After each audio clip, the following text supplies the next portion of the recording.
পূর্বজন্মের সতী যখন হিমালয়ের কন্যা রূপে মহামায়া আদি শক্তি পার্বতী রূপে জন্মগ্রহণ করলাম, তখন আমি আমার পূর্ব পরিচয় বিস্মৃত, অথচ সামগ্রিক পরিস্থিতি যেন কোন আদি দৈবিক আকর্ষণে আমায় মহাদেবের নিকট টেনে নিয়ে যেতে লাগলো।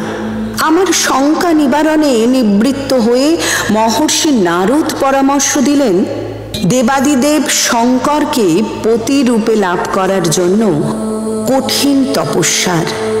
এই কঠিন তপস্যার জন্য আমার নতুন পরিচয় হলো তপস্যারিণী বা ব্রহ্মচারিণী।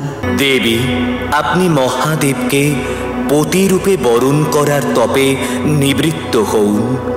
তদুপরি আপনার সকল শঙ্কা দ্বিধা দ্বন্দ্ব নির্মূল হইবে। যথা আজ্ঞা দেবর্ষি।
হে দেবী, আজ পর্যন্ত কেউ এরূপ কঠোর তপস্যা করে নাই।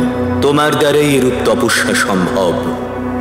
তোমার এই অলৌকিক কার্যে চতুর্দিকে ধন্য ধন্য রব উঠিয়াছে। তোমার মনস্কামনা সর্বতোভাবে পূর্ণ হইবে। ভগবান চন্দ্রমৌলি শিবকে তুমি পতিরূপে প্রাপ্তি লাভ করিবে। এবার তুমি তপস্যায় বিরত হইয়া গৃহে ফিরিয়া যাও। তোমার পিতা শীঘ্রই তোমাকে নিতে আসিবেন।